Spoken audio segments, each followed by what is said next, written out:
Hola, ¿qué tal? Bienvenidos a Voz News. Qué bueno que nos acompañen este miércoles 23 de julio. Los saluda Karina Yapor. Vamos a los titulares. La directora nacional de inteligencia responsabiliza directamente al expresidente Obama de querer vender como cierto el reporte de la injerencia rusa en las elecciones de 2016. Tenemos lo último. Además, autoridades de Estados Unidos advierten sobre un potencial ataque con drones por parte de cárteles mexicanos de la droga. Y sentencian a 4 cadenas perpetuas al asesino confeso de varios estudiantes en Idaho. Los detalles de esto y más en Voz News, que comienza ya.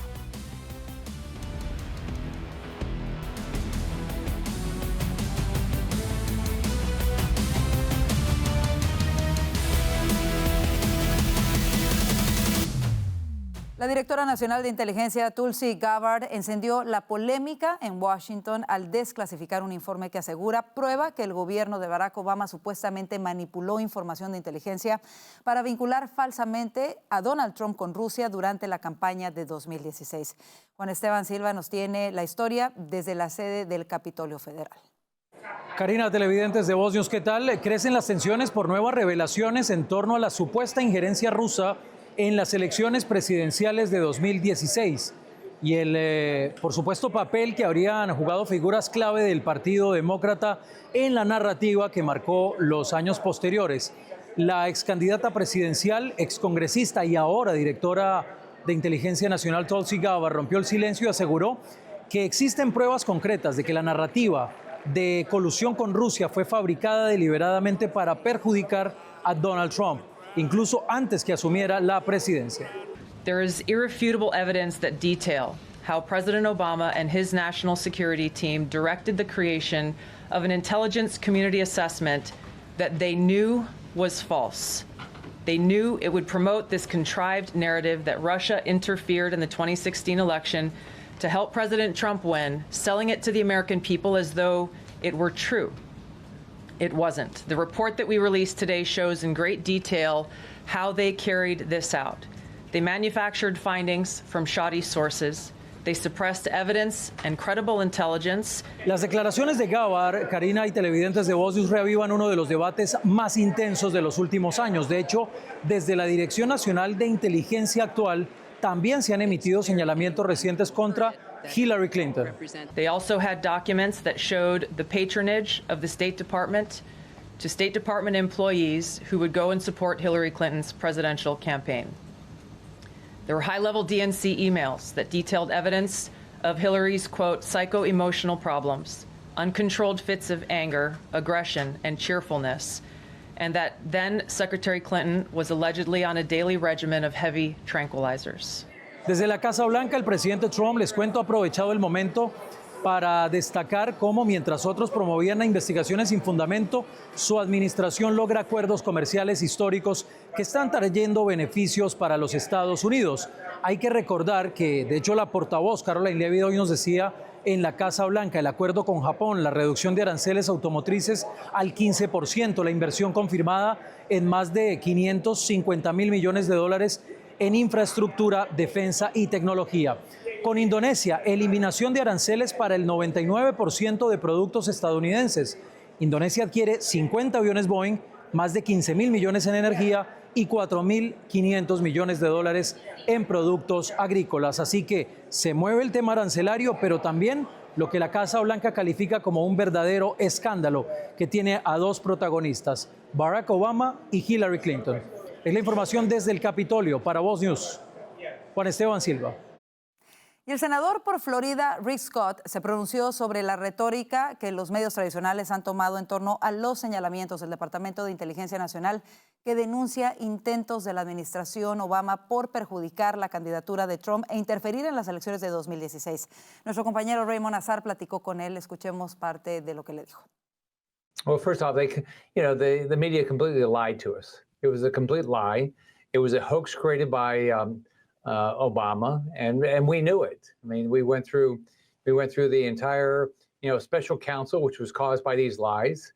It dramatically impacted the Trump's first presidency. And look, they've been lying to us we know that they lied to us in 2016, but how many times have they lied to us? They tried to sway the election to Hillary Clinton and then to Biden. So I mean, I don't think that, all that happened with what Tulsi Gabbard said was that she confirmed what we already knew. It was a complete hoax created by Obama and his team. Por otro lado, también habló con nosotros sobre el receso en Washington al que el presidente Trump está pidiendo que sea suspendido. Escuchemos. We got a lot of problems in this country. I think we ought to, be up here working every day we can. I was surprised when I got this job that we only start Mondays at 5:30 p.m.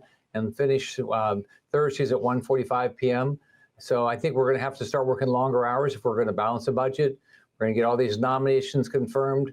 We're going to, basically improve our federal government so it's, responsible for the citizens of this country. So it's going to take a lot more work. I'm willing to be up here every week. If it takes working 7 days a week, I'm fine working 7 days a week to fix the country.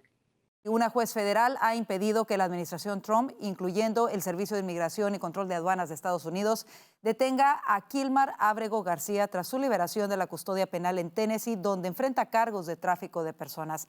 La juez federal de distrito, Paula Sinis, dictaminó hoy que el gobierno estadounidense deberá restituir a Abrego García a su orden de supervisión de ICE desde la oficina local de Baltimore y ordenó al gobierno que notifique por escrito a Abrego García y a sus abogados si tienen la intención de expulsarlo a un tercer país. Esta decisión surge tras un fallo independiente en el caso penal de Abrego García, en el que la juez federal de distrito, Waverly Crenshaw, denegó la moción del gobierno de revocar la orden de un magistrado para la liberación de Abrego García. Abrego García, oriundo de El Salvador, fue deportado en marzo a la mega prisión del Secot de El Salvador tras ser señalado de pertenecer a la MS-13 y devuelto a Estados Unidos el mes pasado para enfrentar cargos en Tennessee por presunto transporte de migrantes indocumentados dentro del país mientras residía en Maryland. Y agentes del Servicio de Inmigración y Control de Aduanas, ICE, arrestaron a 243 inmigrantes indocumentados en el área de Denver, Colorado, acusados de múltiples delitos, en un operativo que finalizó el pasado domingo. Todos los arrestados son inmigrantes que actualmente están acusados o han sido condenados por delitos penales, además de ingresar ilegalmente a los Estados Unidos, según el informe de ICE. Los arrestos incluyen a un inmigrante buscado por asesinato, 1 buscado por trata de personas, 5 buscados o condenados por delitos sexuales, 9 acusados o condenados por delitos relacionados con drogas, 13 acusados o condenados por agresión, 8 acusados o condenados por robo y 17 con cargos o condenas relacionadas por conducir bajo la influencia del alcohol o las drogas. Y funcionarios de seguridad interna y del FBI advirtieron sobre potenciales ataques con drones oficiales estadounidenses por parte de los cárteles de la droga en la frontera con México. Durante una audiencia ante el Comité Judicial del Senado de Estados Unidos, Stephen Willoughby, jefe del programa de antidrones de la Oficina de Estrategia Política y Planes del DHS, dijo que desde principios de agosto de 2024, las fracciones en pugna del cártel de Sinaloa se han atacado entre sí, utilizando dispositivos explosivos improvisados lanzados por drones y que es solo cuestión de tiempo antes de que los estadounidenses o las fuerzas del orden sean blanco de los ataques en la frontera. En octubre de 2023, CBP incautó un artefacto no tripulado que cruzó de México a Estados Unidos con 3.6 libras de pastillas de fentanilo, suficiente para matar a decenas de miles de estadounidenses.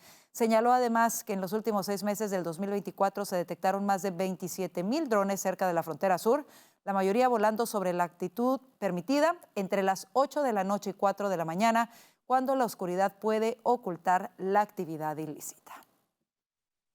Y Estados Unidos alcanzó un nuevo acuerdo comercial con Japón que establece un arancel del 15% para los productos japoneses que ingresen al mercado estadounidense.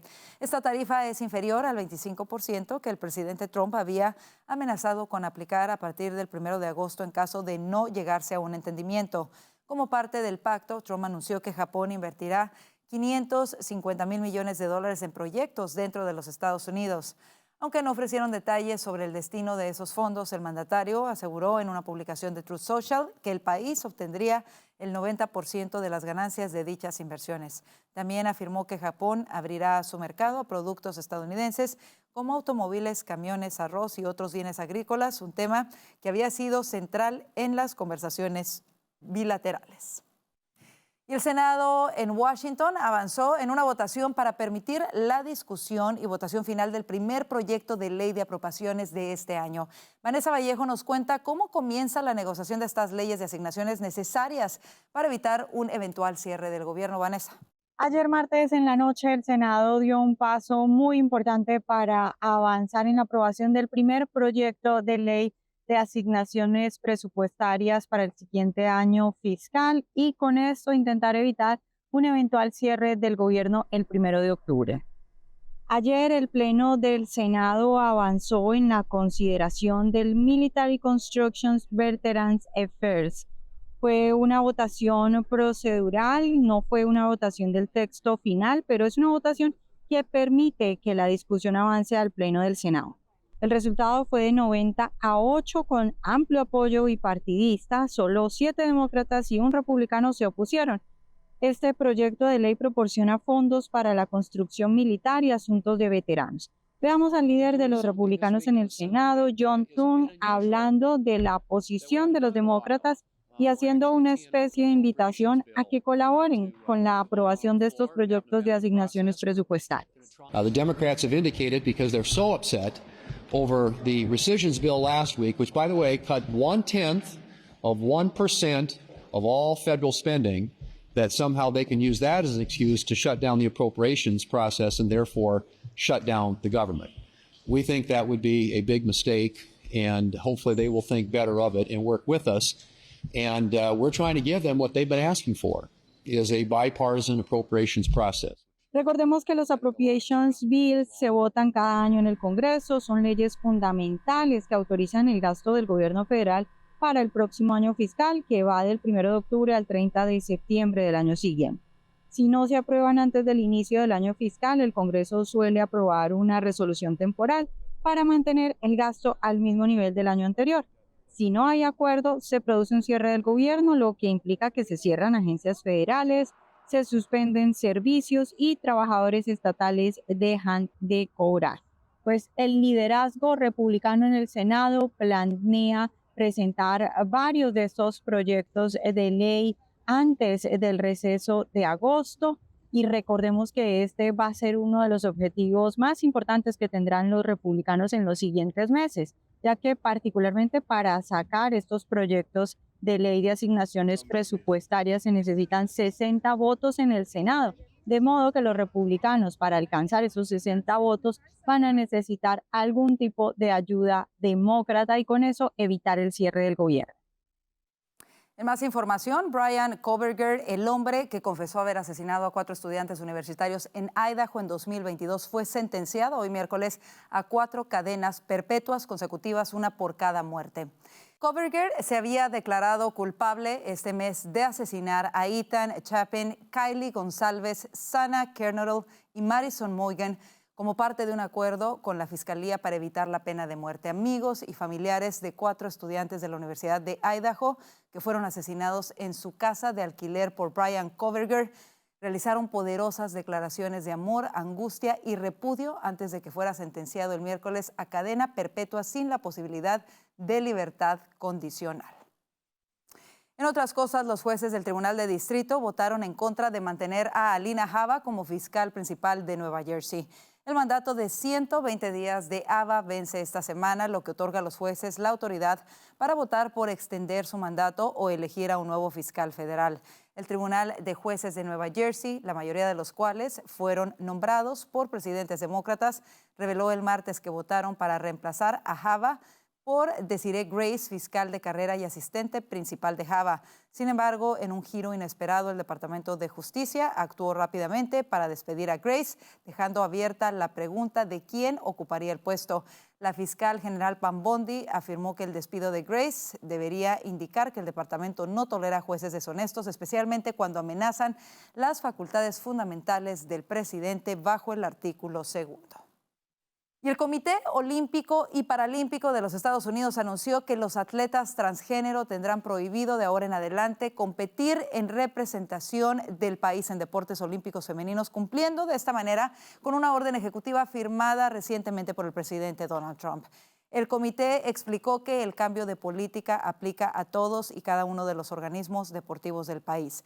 La medida representa un cambio significativo, tomando en cuenta que hasta ahora todos los organismos deportivos podían establecer sus propias normativas con respecto a los atletas transgénero. La orden ejecutiva de Trump, titulada Mantener a los hombres fuera de los deportes femeninos, ordenó claramente este cambio y colocó de esta forma al país en desacuerdo tanto con el Comité Olímpico Internacional como con el World Athletics, los cuales permiten la participación de los atletas transgénero solo bajo ciertos criterios médicos o de elegibilidad. Así nos vamos a la pausa. Le diremos por qué más de 70,000 mexicanos han decidido autodeportarse. Los detalles de esto y más al regresar a Voz News.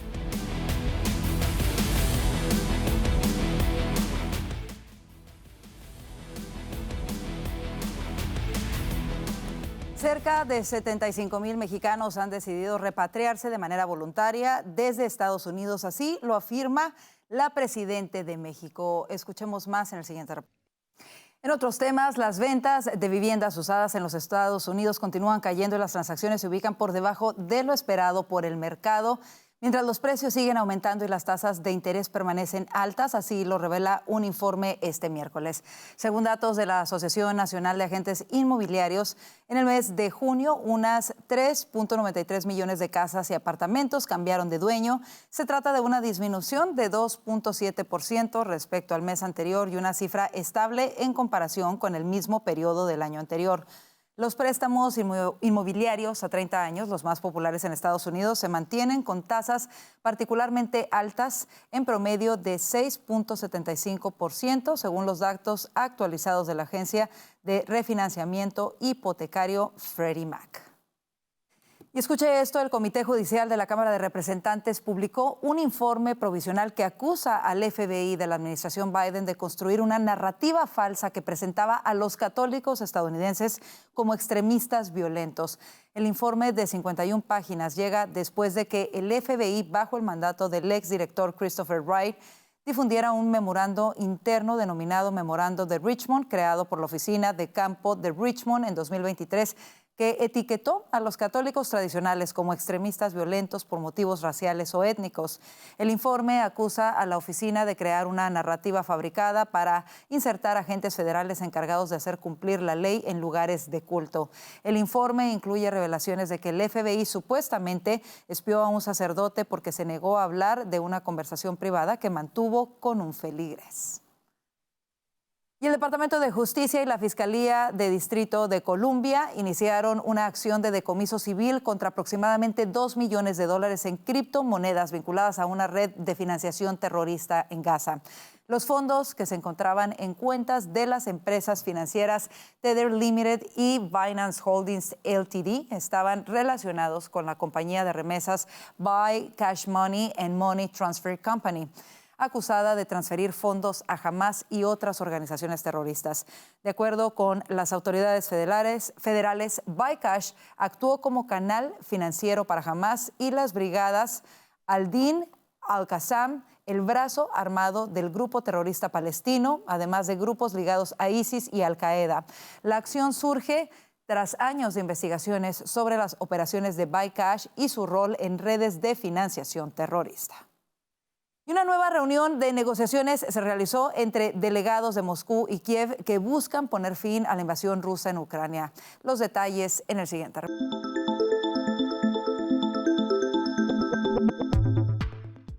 Y cada vez estamos más cerca del lanzamiento del nuevo teléfono iPhone, pero ¿qué novedades traerá? ¿Qué será diferente a los otros modelos? ¿Quién mejor para contarnos que Juan Guevara? Juan, adelante, te escuchamos. Mi querida Karina, pues bueno, ya se acerca el momento del cual hablamos constantemente cada año. Y es que podemos confirmar que la semana del 8 de septiembre, específicamente pensamos que será el 9, se espera el lanzamiento del próximo iPhone 17. Ahora, ¿qué se espera o qué sabemos que ya tiene? Bueno, vienen nuevos colores como el cobre naranja y el azul metálico, además de las opciones clásicas en negro, plata y gris. Ahora, hay una gran innovación en la pantalla. Los modelos Pro y Pro Max contarán con un recubrimiento antirreflectivo, mejorando la visibilidad bajo el sol.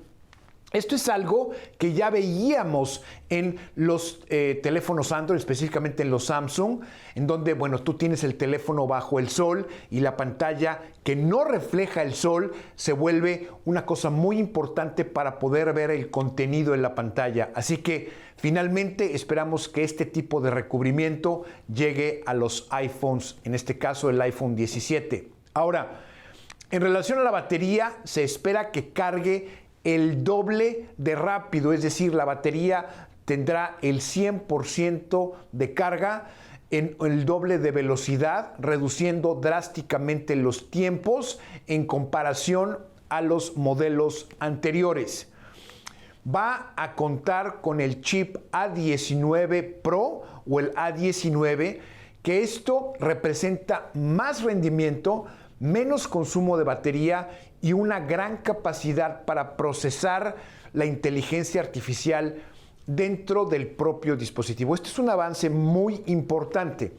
Además, algo que todo el mundo quiere saber es, trae una nueva cámara. Y la cámara frontal del selfie es la que recibirá la mejora más significativa. Todos los modelos del iPhone 17 tendrán una cámara de 24 megapíxeles en la parte frontal, lo que va a representar videos de selfies mucho más nítidos. Y algo de lo que se quejan muchos usuarios de iPhone es el famoso Dynamic Island.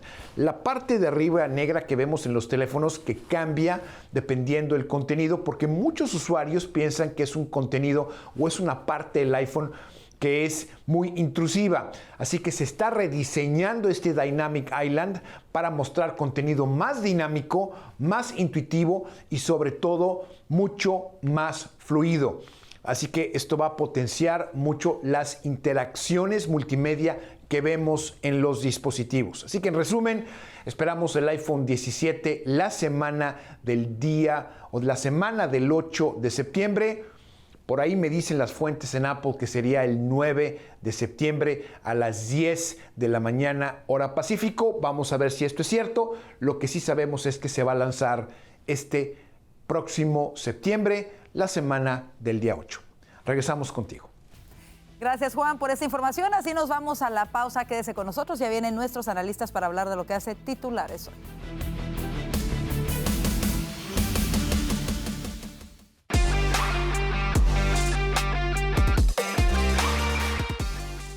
Como le informamos, la directora de Inteligencia Nacional, Tulsi Gabbard, reiteró que el gobierno de Obama promovió una narrativa artificial según la cual Rusia interfirió en las elecciones de 2016. Para hablar a profundidad de esto, le damos la bienvenida a Vanessa Vallejo, analista político de Voz, a Franklin Camargo, analista político de PragerU, y Orlando Avendaño, periodista y analista político de Voz.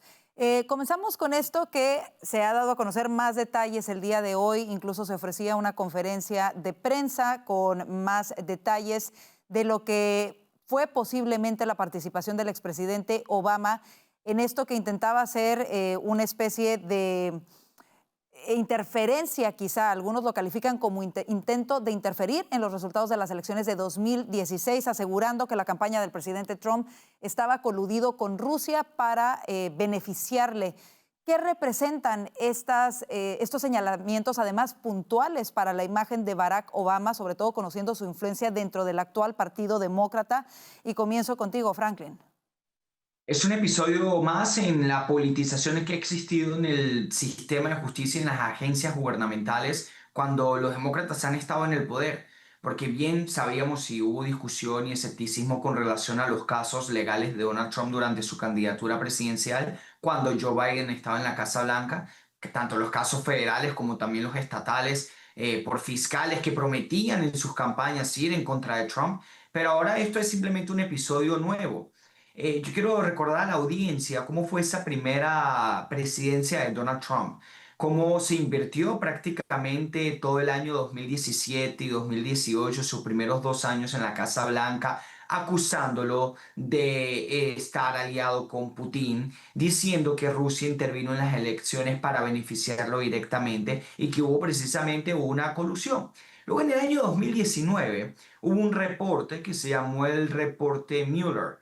Básicamente este determinó que no se podía comprobar de ninguna forma o manera que la campaña de Donald Trump estuvo trabajando deliberadamente con Rusia o el régimen ruso para tratar de interferir en las elecciones. Y ahí ese fue el reporte Mueller y parecía que el episodio o ese capítulo terrible, nefasto, había culminado, pero no. Afortunadamente estamos recibiendo más información hoy y esa información es que la administración de Obama tenía realmente conocimiento de que la administración Trump no estaba trabajando con el régimen ruso, sino que de hecho lo inventó, lo promovió, sabiendo que era mentira o falso, igual lo incluía en reportes e investigaciones de agencias gubernamentales para tratar de relacionar a la administración Trump con Rusia o robarse las elecciones. Y aquí hay dos problemas principales. Uno, obviamente, como hay la politización del sistema de justicia y cómo están dispuestos a hacer absolutamente todo para tratar de perjudicar y dañar un candidato. Y lo segundo, que no se nos olvide, invirtieron tiempo y recursos en tratar de frenar la voluntad de los ciudadanos en vez de trabajar para garantizar la seguridad y la justicia, que son sus verdaderas funciones. Y que en realidad tuvieron un grande impacto porque esto fue replicado por la mayoría de los medios de comunicación por años. Ahora, Orlando, ¿crees que vamos a ver de alguna manera que se tomen acciones judiciales en contra de los responsables de esto? Podría ocurrir, sería extremo, pero podría ocurrir, sobre todo por lo que representa Barack Obama. Pero yo creo que este Departamento de Justicia, junto a esta acusación de la Dirección Nacional de Inteligencia, está dispuesta a todo y está dispuesta a avanzar esta causa hasta que haya justicia o hasta que los responsables de esto, que evidentemente no solamente es una interferencia electoral explícita, sino que claramente es un atentado contra, yo creo que las instituciones y la república como tal. Esto es muy grave y debería haber responsables. Entonces, yo creo que sí, yo creo que podría ocurrir. Efectivamente, esto no es cualquier cosa. Barack Obama es probablemente el demócrata más importante hoy por hoy en Estados Unidos, es decir, del Partido Demócrata, no porque sea demócrata, porque no lo es. Y una de las figuras políticas más importantes del mundo. Pero bueno, jugó sucio, como la administración Obama jugó en muchos terrenos. Entonces, yo creo que debería avanzar esto el Departamento de Justicia, el DNI y obviamente que haya pues responsables. No sé cómo tendría que pagar, no me atrevería como a especular al respecto, pero sí creo que tiene que haber algún tipo de responsabilidad.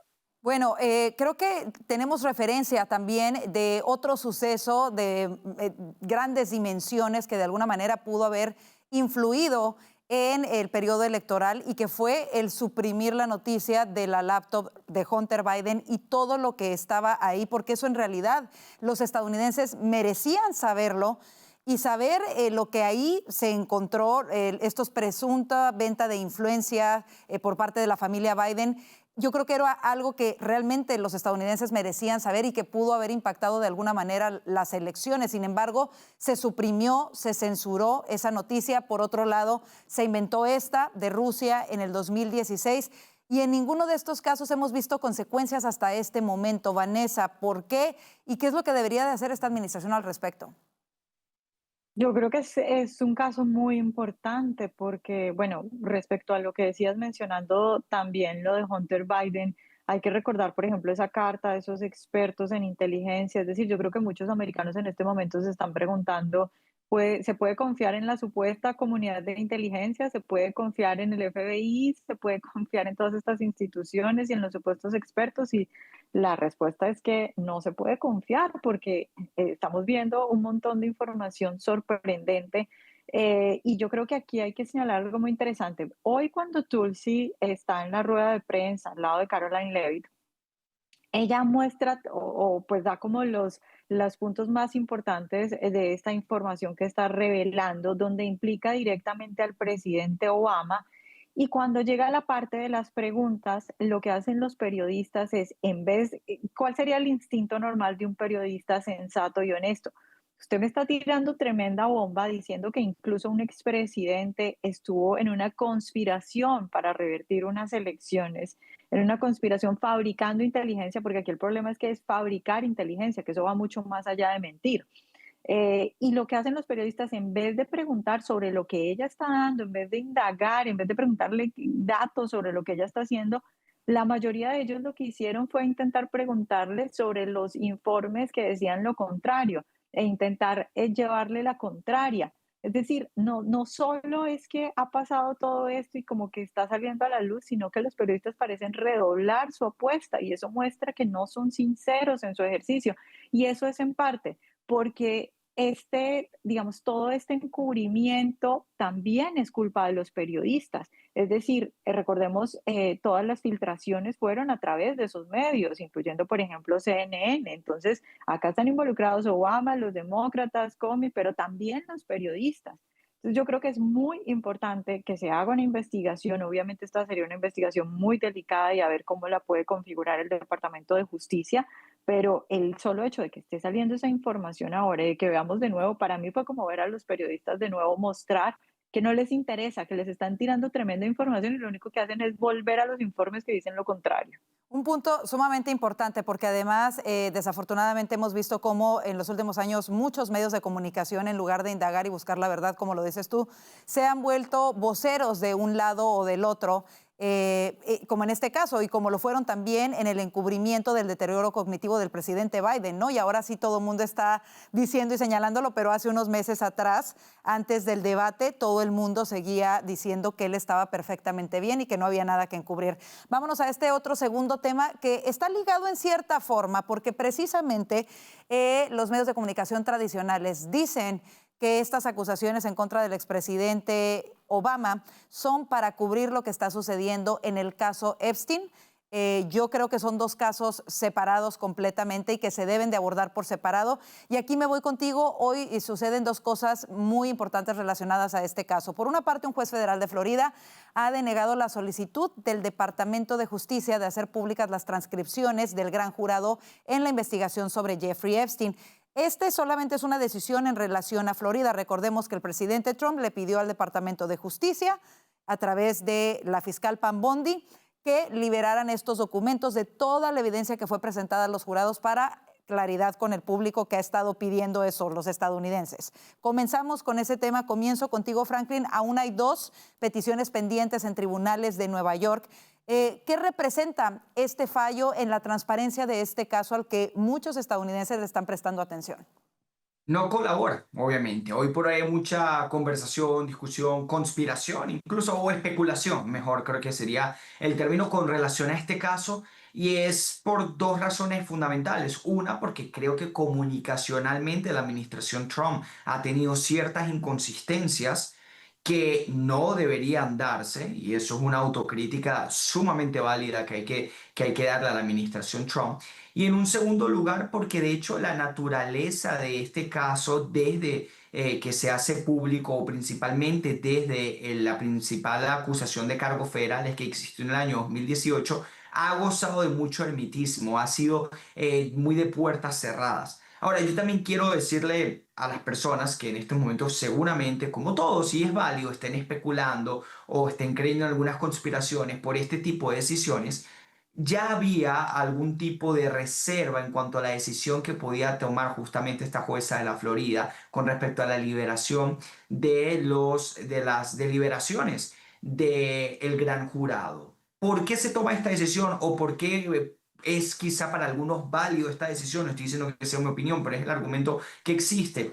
En este tipo de documentos, como los documentos del gran jurado, se pudiese revelar información con relación a víctimas menores de edad, pornografía infantil, y a pesar de que tenemos una necesidad sumamente válida, energética, en cuanto a conocer los detalles del caso, las personas involucradas e incluso también las víctimas, sin revelar necesariamente su perfil o su identidad, pero sí la naturaleza de las mismas o las condiciones por las cuales estos pasaron. Hay quienes tienen una visión un poquito más reservada en cuanto a cómo manejar estos casos. Lo que yo creo es que hoy la administración Trump, que vemos que el movimiento MAGA, el movimiento conservador, está un poco dividido en este tema, hay unas voces más críticas que otras. Yo creo que la administración Trump debe aprender una lección sobre esto y manejar el caso comunicacionalmente hablando de una forma mucho mejor. Porque no puedes tener a la fiscal general diciendo que tiene una lista sobre su escritorio y semanas o meses después decir que no tiene absolutamente nada. Eso fue un terrible error. Por supuesto, y aunado a esto y a este manejo de la información, como tú lo señalas, se deriva otra batalla. Vemos que ahora hay una batalla mediática entre uno de los principales diarios del país y la administración Trump, específicamente el Wall Street Journal, quienes hace unos días publicaron una supuesta carta de felicitación de cumpleaños que habría escrito el presidente Trump. Él lo niega. El día de hoy también dan a conocer un artículo en el que presuntamente dicen que la fiscal general habría informado que en el expediente de Epstein aparece el nombre del presidente Trump repetidas veces. Ojo, no dice el contexto en el que aparece, pero dice que aparece como muchos otros nombres. De hecho, señalan que hay muchos otros nombres de personas conocidas que aparecen no en una lista, sino en los expedientes de la investigación.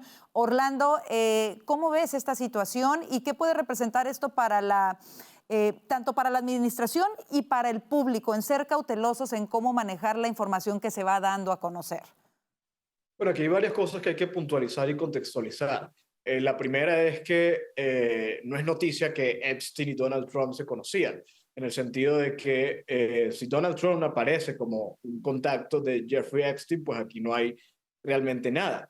Lo otro es que el Wall Street Journal es claro en que esto no es incriminatorio. El hecho de que Trump apareciera en los archivos de Jeffrey Epstein, como aparecen cientos de otras personas, pues no quiere decir absolutamente nada. Efectivamente, Jeffrey Epstein era amigo de prácticamente toda la élite política y mediática de Estados Unidos.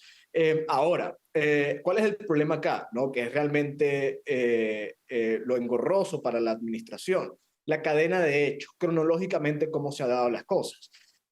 Sí, lo del Wall Street Journal es cierto, que nuevamente es un reporte exclusivo del Wall Street Journal a partir de fuentes del Wall Street Journal, que no puede decir quiénes son, pero suponiendo que es cierto y tomando en cuenta que esto es un diario bastante serio, que no se la jugaría probablemente con una información de este peso, lo que dice es que en mayo Pam Bondi le informó a Donald Trump que aparecía su nombre múltiples veces. Esto habría sido exactamente entre el momento en el que Pam Bondi dijo, tengo una lista Epstein en mi escritorio y la voy a mostrar, y el momento en el que Pam Bondi dijo, no existe ninguna lista. Entonces, ¿qué pasó en el interín? Pues resulta que aparece el nombre de Trump múltiples veces de acuerdo con el Wall Street Journal. Esto es realmente lo problemático.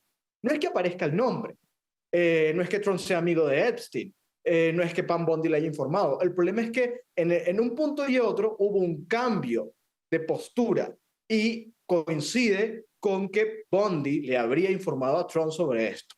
Definitivamente el manejo del caso de Epstein ha sido muy problemático para la administración. Hace un par de días le preguntaban a Trump si su nombre aparecía en los archivos y decía que no. Esto, pues, yo creo que le va a generar muchos problemas a la administración, sobre todo problemas de credibilidad con su base. Tienen que aclarar todo, tienen que ser transparentes. Es momento de revelar todo, incluso publicar más información de la que la gente está pidiendo.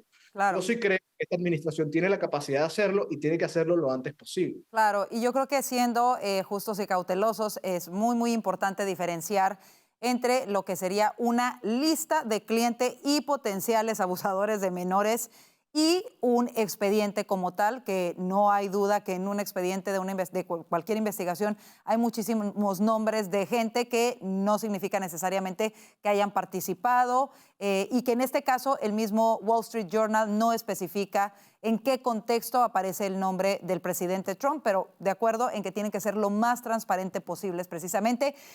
Rápidamente contigo, Vanessa, ¿cómo lo ves y cómo debería la administración abordar este tema? Yo creo que a mí me parece que el Wall Street Journal es muy honesto en la forma en que presenta la información, porque en esta exclusiva a mí me parece que ellos incluso evitan cualquier sugerencia y textualmente dicen, el nombre de Trump aparece en medio de cientos de nombres. Dice, esto no quiere decir que haya estado implicado en ningún delito. También incluso dicen muy honestamente que cuando Pam Bondi le habría dicho a Trump que su nombre aparecía en medio de los archivos, eso fue un comentario dentro de una reunión en la que en la reunión ese ni siquiera fue el tema principal. Es decir, ellos mismos dicen que en esa reunión eso no fue pues una reunión de emergencia para decir hay que encubrir esto, sino que lo presentan como un comentario, como que Trump le dijo, ok, si esa es la decisión, porque ella le dice, creo que la decisión es no revelar este tipo de cosas, que él le dice, ok, eso está bien y que siguen con otros temas. Entonces yo creo que le haría muy bien a la administración incluso utilizar esta misma información y salir y decir claramente lo que a mí me parece que es evidente. Hay muchos nombres ahí porque era un hombre de la sociedad americana y eso no quiere decir ni una cosa ni la otra. Y por eso hay que tratar de revelar información. Yo creo que la administración, con miedo de que esto se pueda malinterpretar, está cayendo en un error, porque lo que va a pasar ahora es que mucha gente va a leer solo el titular y va a decir, ah, aquí ya está la prueba de que sí estaba ahí. O que algunas personas van a tratar de distorsionar esa información, ¿no? Para quienes no lean el artículo completo. Así nos vamos a la pausa comercial. Quédese con nosotros, aún hay más aquí en el panel de voces.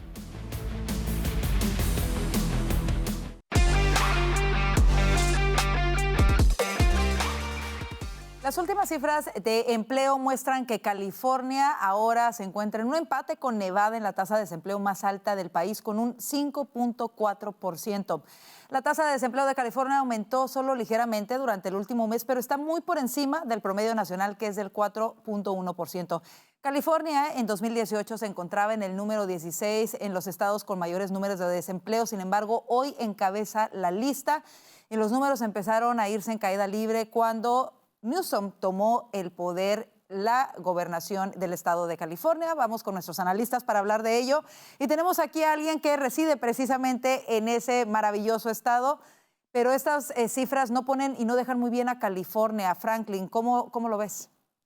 Lo veo claramente, lo veo todos los días. No es algo que queda únicamente en los números, sino que se percibe. Yo vivo en California, sí, anteriormente vivía en la Florida, soy el único conservador que se mudó de la Florida a California, lo hice por un motivo profesional, específicamente en la balanza. De fuerza Terminó siendo mayor. una decisión para mí, pero era un sacrificio, sí, terminó siendo un sacrificio. Pero sí, California es un estado que es el estado más demócrata del país y está muy mal manejado en todo sentido. No es una coincidencia o una simple casualidad que hoy sea el estado o uno de los dos estados con mayor desempleo del país en cuanto a tasas se refiere, y es por las restricciones que tienen, los altos impuestos a las empresas, las grandes corporaciones que están abandonando este estado e incluso las leyes de salario mínimo. Yo recuerdo cuando pasaron una ley de salario mínimo de $20 la hora para las cadenas y los restaurantes de comida rápida, y las personas, los demócratas estaban celebrando en redes sociales, pero se entendía que eso iba a tener un impacto. Algunas empresas aumentaron sus precios, otros terminaron despidiendo por necesidad a algunos de sus empleados. Otro grave problema que tiene California es la indigencia, las personas que no tienen hogar. Sí, es el estado que más población tiene y esa es la excusa que usan los demócratas, pero mientras tiene el 11% de la población del país residiendo en California, tiene casi el 30% de los indigentes o de las personas sin hogar, los desamparados del todo el país, también están aquí. Y eso tiene consecuencia en unas políticas demócratas. Y tengo que señalar evidentemente a Newsom, quien cuando él era alcalde de San Francisco decía que iba a acabar con el problema de la indigencia, por ejemplo, o el crimen. Hoy el crimen es mucho más alto y la indigencia también en San Francisco. Luego llegó a la gubernatura de California, prometió lo mismo y los resultados son cada vez peores. Por supuesto. Para quienes están felices o lo quieren ver como candidato presidencial o se alegran porque hace unas tortillas, unos tacos en un restaurante mexicano, enfóquense en los resultados, que esos gestos bananeros, populistas, que funcionan desafortunadamente en nuestros países, es lo que nosotros los latinos deberíamos rechazar aquí. Por supuesto, es una tristeza. Aquí lo que importan son las cifras y lo cierto es que en 2018 California se encontraba en el peldaño 16º en cuestión de desempleo y ahora encabeza la lista junto con Nevada. Vanessa, ¿cómo podrían los republicanos no sé, aprovechar esta mala situación de California y tratar de hacer algo en ese estado?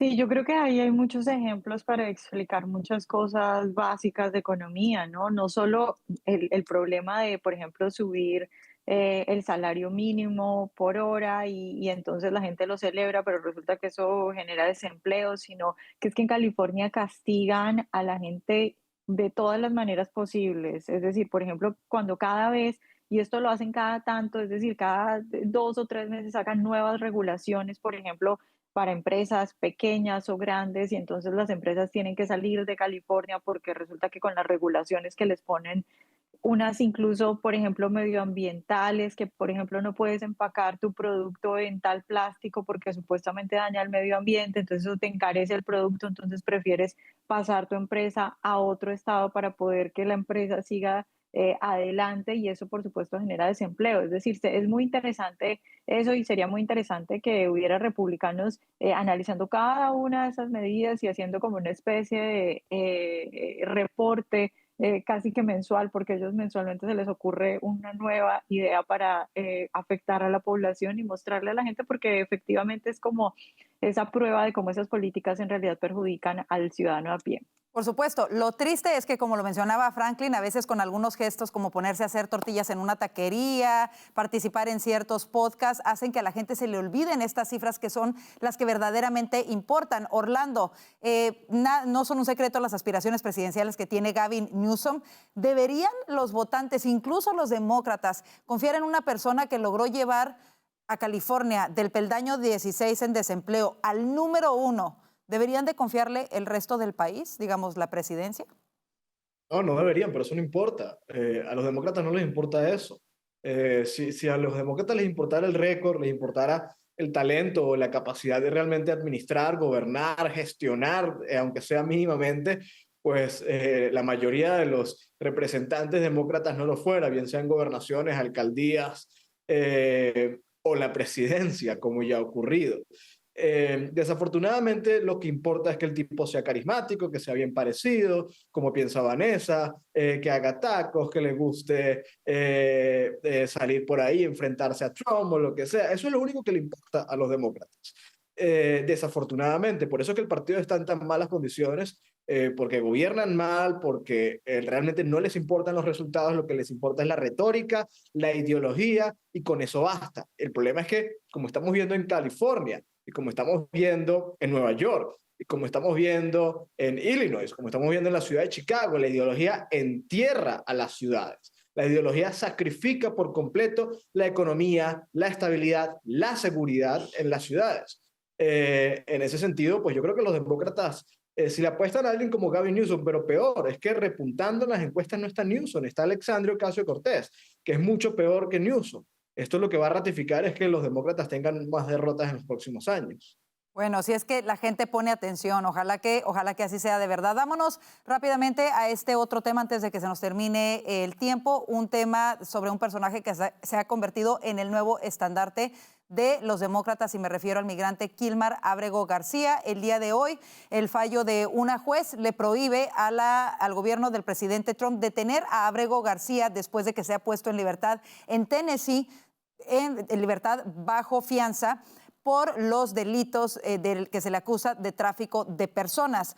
Esta decisión hace no solamente que no lo puedan arrestar las autoridades de ICE, que ya habían dicho que cuando saliera bajo fianza, entonces Inmigración iba a tomar posesión de él, no lo pueden hacer, ya un juez lo bloqueó. Y por otra parte, también otro juez bloqueó una medida del presidente Trump que intentaba derribar la decisión de otro juez que ordenaba que estuviera en libertad. Es decir, en resumen, él tiene que regresar a Maryland bajo supervisión de ICE, pero sin ser detenido. Y se le ordena también al gobierno que si van a intentar deportarlo, le tengan que avisar a él y a sus abogados con 72 horas de anticipación. ¿Es esto una derrota para la administración Trump? ¿Y cómo ves este fallo, estos dos fallos por separado? Franklin, comienzo contigo. Sí, sí lo es en cierto modo, al menos desde un punto de vista temporal, y es una derrota para cualquier persona que, con sentido común, que no quiera que una Abrego García esté por las calles libremente de los Estados Unidos o de tu ciudad o de tu vecindario. Uno de los argumentos que hacía el juez es que la administración Trump no había proveído la suficiente base o argumentación para determinar que Abrego García es un peligro para la sociedad, es un peligro para los Estados Unidos. A ver, este es un señor que está siendo acusado fuertemente de tráfico humano. También fue acusado incluso en su día por su propia esposa de violencia doméstica. Es una persona que ha incurrido en actividades sumamente sospechosas en cuanto a relación con bandas criminales como la Mara Salvatrucha. A mí me parece verdaderamente lamentable que una persona como esta ahora pueda estar, entre comillas, libre. Ojalá se pueda agilizar cualquier tipo de proceso para su deportación, porque al final eso sería lo mejor para todos, para los latinos, para los inmigrantes, que este tipo de sujetos no estén dañando nuestra comunidad, no estén afectando donde vivimos y no estén dejando mal el nombre de nosotros. Orlando, ¿cómo lo ves? Bueno, este es el nuevo héroe del Partido Demócrata junto a Mahmoud Khalil y Omar Fateh y Zohran Mamdani, ¿no? Esta es la nueva cara del Partido Demócrata, este tipo de gente, este tipo de política, este tipo de ideas, este tipo de récords, además, porque eso es lo que tiene el señor Abrego García. Récord claramente criminal, vinculación a grupos pandilleros, es insólito que en torno a él se haya dado primero una pelea mediática, es decir, hay gente que lo está defendiendo increíblemente, y ahora una pelea judicial, es decir, hay jueces, hay un sistema legal que lo está defendiendo. Eso es una subversión completa del Estado de Derecho. Abrego García, como ciudadano salvadoreño y con récord criminal y con incidentes, pues debería ser evidentemente deportado, debería asumir las consecuencias de los delitos que ha cometido, pero pues así no funciona en gran medida, desafortunadamente, el sistema de justicia hoy por hoy, el sistema de justicia que infiltraron los demócratas por tantos años, y eso es lo que provoca que haya tantas injusticias y que se den este tipo de actos que son completamente ilegítimos. Vanessa, cerramos contigo el tema. Pues es increíble ver tanta obsesión de los demócratas con este hombre que tiene tantas cosas encima, tantas acusaciones tan complicadas. Esta jueza diciendo que la administración le tiene que garantizar tiempo para que él plantee cualquier temor creíble de ser deportado a un tercer país y que pueda tener los canales apropiados en el proceso de migración. Es decir, lo están tratando a este hombre como si fuera una niña, inocente. Recordemos que cuando salieron todos estos anuncios en la prensa de que supuestamente había sido disque torturado, es decir, lo que estamos viendo es a los demócratas, algo que ya es, digamos, histórico en los socialistas más extremos, que es convertir a criminales y a los abusadores en víctimas. Bueno, es que esto es lo que está haciendo ahora el Partido Demócrata de una forma generalizada casi, porque la mayoría de los demócratas están por esto. Entonces, la verdad es que a mí me da tristeza ver que el Partido Demócrata termina reducido a este tipo de cosas tan ilógicas, y no solo ilógicas, sino dañinas para el país. Incomprensible, de verdad. Y bueno, así se nos terminó el tiempo. Como siempre, un gustazo tenerlos con nosotros. Gracias, Franklin Camargo, Vanessa Vallejo y Orlando Avendaño, por ser parte del panel de voz el día de hoy. Y gracias a ustedes por su confianza. Los invitamos a seguirnos a través de las redes sociales. Aquí aparecen en pantalla. Y muy importante, vaya y suscríbase a nuestro canal de YouTube. Nos encuentra como @VozMedia. Que tenga una excelente noche. Si Dios lo permite, le esperamos mañana. Bendiciones.